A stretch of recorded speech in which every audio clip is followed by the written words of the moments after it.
the Sportscast, October 12th, 2018. If you haven't yet, please subscribe on YouTube and iTunes. Follow us on Periscope. And if you are on iTunes, please rate and review. It will help us out tremendously. The Giants last night and Beckham lost their cool. Is Eli Manning finished? And to talk it over, we have Jeff Fawver. Welcome to the Sportscast. Thanks a lot, Santiago. And, yeah, man, I think Eli's cooked. And isn't it funny, and you know, I've seen this all over social media, but Ben McAdoo kind of took a beating for benching Eli. And now you look back and you say, you know, maybe he was onto something. And, you know, I can tell you, I was actually at the Chiefs and Giants game last year, and I just remember watching that game and thinking to myself, I've never seen a 12-9 game where the defenses did less. Alex and Eli just took turns throwing it in the dirt. So, you know, Eli started to really fall last year, and unfortunately, I think he's just hit the wall. I mean, I think he's done. Yeah, Eli Manning, you know, he's in his late 30s. They drafted a running back this past draft. Do you think they should have went for the quarterback, or do you think their backup has something going? My personal thought is you have to get your quarterback. You know, I thought whether they went with Rosen or Darnold, you know, I really felt they should have got their quarterback.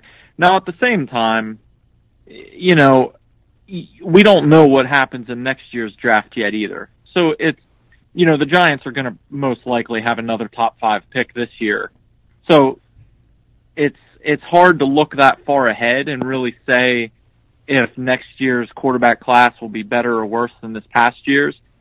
Me personally, I think you always have to get your quarterback because Barkley's awesome. There's no doubt. Barkley is an insane talent. I mean, on that screen pass, it was like a video game. You know, he's breaking tackles left and right. On his touchdown run, he looked like he was at a different speed than everybody else on the field. So it's not a knock on Barkley. It's just position value. You know, you can have the best running back in the NFL, but if you don't have a quarterback, you're just not going to go very far.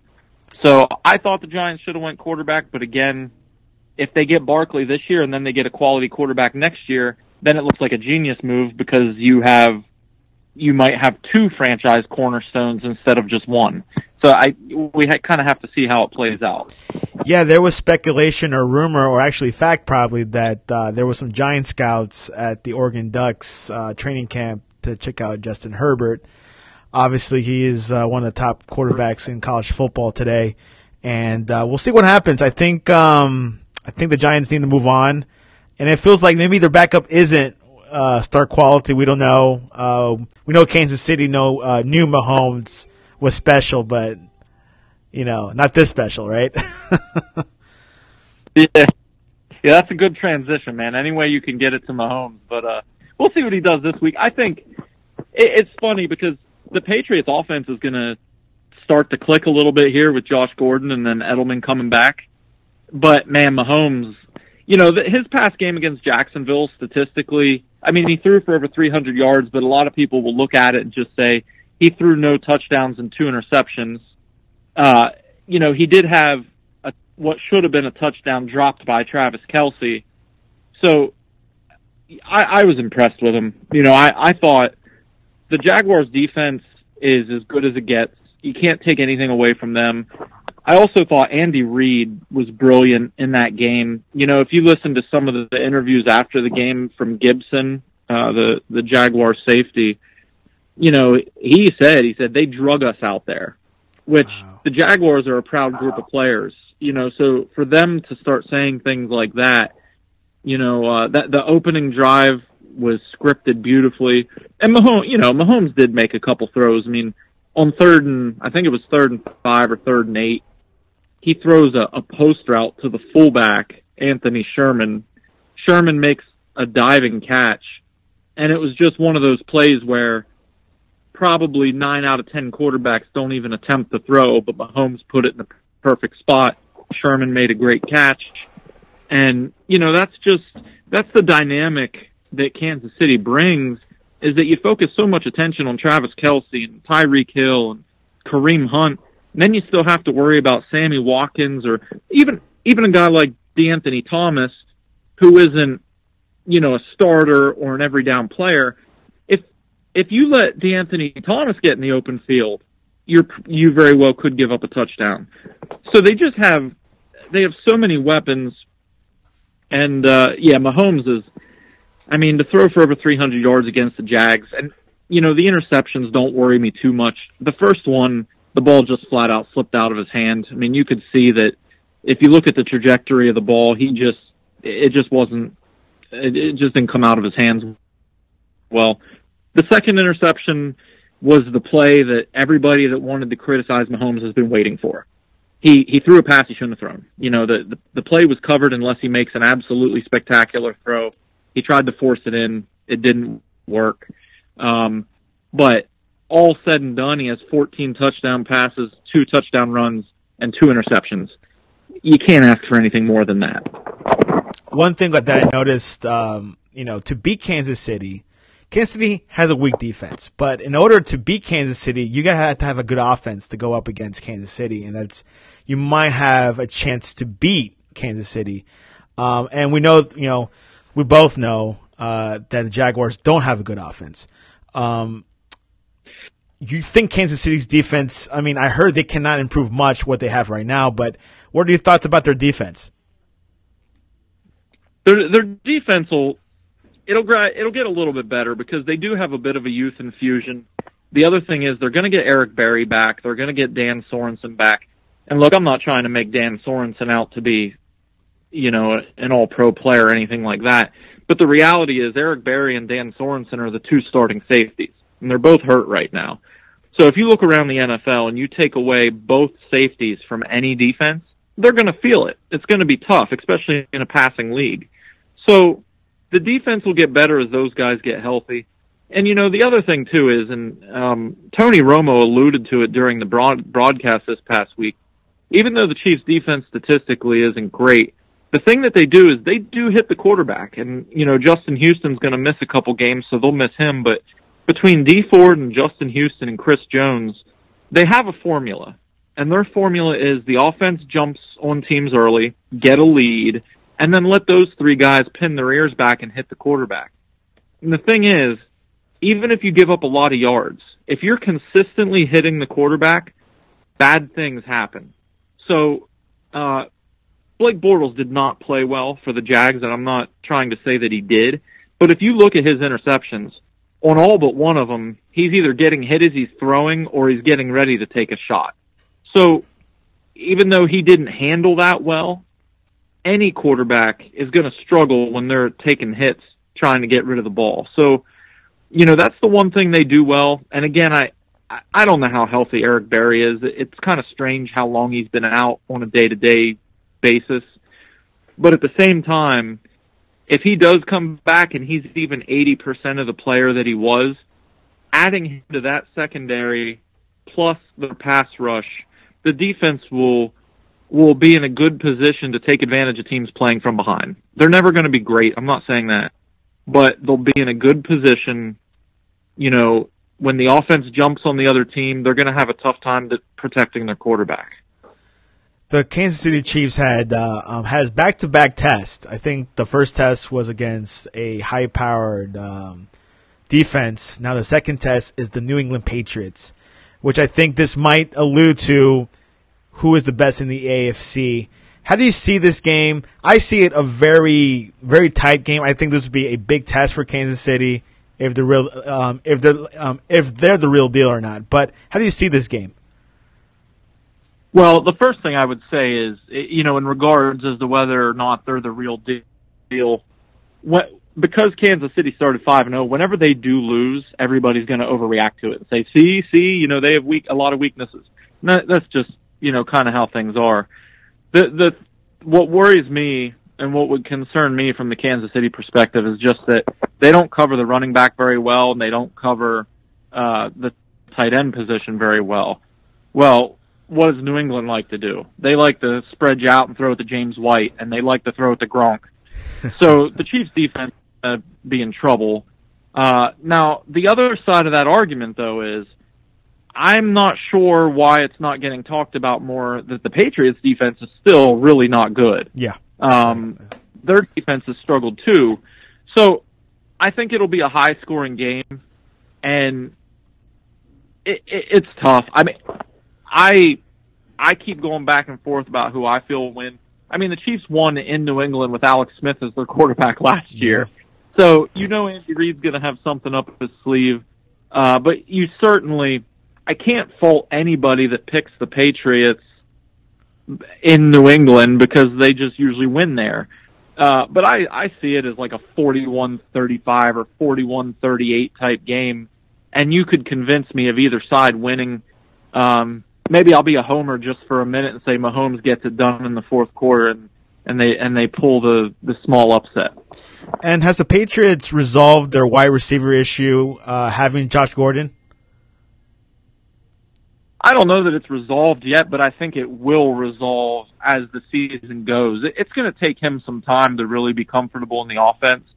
And I think the other big key there is Edelman. I mean, you know, Brady, not that Tom Brady can't throw outside the numbers or hasn't thrown outside the numbers in his career, but he's always been that guy that just destroys you between the hashes. And when you have a slot receiver like Edelman that's a do-it-all guy, that's a run-after-the-catch guy, I mean, he's the one that creates that comfort for Brady. So Gordon will certainly, I think he'll certainly become more productive as the year goes, and I think they'll involve him in the offense more as the year goes. I don't know if you could say that the situation is resolved, but it's going to gradually get better. Yeah, that's the one area that I saw, but I think having Edelman back in the play, back in the picture, definitely helps out Brady a lot. And you're right. I think that's what Patriots like to do. They like to make those short passes to White or to Gronkowski, and that could expose Kansas City. But you know, both have weak defenses. I guess their strong point is their offense, so it's going to be a very, very interesting match. It's actually on Sunday Night Football, so it should be a good one. Let's review. I'm going to look at some past games. The Rams barely beat the Seahawks by 2 points. Was that just a Rams bad day, or just playing at Seattle is just that tough? Playing at Seattle's tough for one, and for two, division games are always crazy. Yeah. I mean, anytime you play a division opponent, especially on their field, pretty much anything can happen. You know, records really, I know it sounds cliche, but records really do get thrown out the window. Seattle is not near as talented as they've been in years past, but they're still going to play hard and protect their home field. And the other thing with that is, if I'm not mistaken, both starting receivers for the Rams missed the second half of that game with concussions. Wow. So no matter how talented you are, to lose both starting wide receivers going up against a team that's probably treating you like their Super Bowl, because let's be honest, Seattle's not going anywhere this year, so they're really going to get up for those opportunities to hurt somebody else and hurt their season. So you add all those factors up, I think if you're the Rams, you're still just happy that you won the game. Or if you're a Rams fan, you know, it's similar to the game where the Chiefs went into Denver. It was the same thing, you know, division opponent on the road, they're hyped to beat you. It probably means a little bit more to them than it does to you. And, you know, at the end of the day, if you find a way to win those games, I think that's a sign of a quality team more than anything else. You think the Rams are the best team in the right now in the league right now? Man, that's tough. Them and the Chiefs are the two undefeated teams. I'd say the Rams have a little bit more top end talent on defense, but at the same time, the Rams, when you look at, so Aaron Donald is just a monster, and Ndamukong Suh can still play a bit. Marcus Peters hasn't played well recently, but we'll see if that's injury related or not. But when I look at the Rams defense, you know, the middle of the field isn't very good for them either. You know, their linebacking core hasn't played well yet, and they could grow. They're young. But I guess if I had to pick one team or the other, I think the Rams are slightly more balanced, so I would lean that way. But I haven't looked at their schedule closely enough either. I'll let you know because I will say I can tell you what's their next three games, but what I was going to say is if you look at Kansas City, though, their schedule has been monstrous. Right. They had to play at Pittsburgh, at San Diego, home for Jacksonville, home for the Niners, and they really played quality teams and found a way to win. So that's, to me, that's pretty impressive. That they found a way to beat quality opponents, even if sometimes the records don't always match up early in the year. But I still think the Steelers are. I think they'll get it together a little. Their defense isn't good, but they're still going to get it together. The Rams' next three games are the Broncos, the Niners, and the Packers. I would think the Packers is the hardest of the three, but they're all pretty much weak. Yeah, well, but playing at Mile High is never going to be easy either. So they need to be prepared for that game. And I do.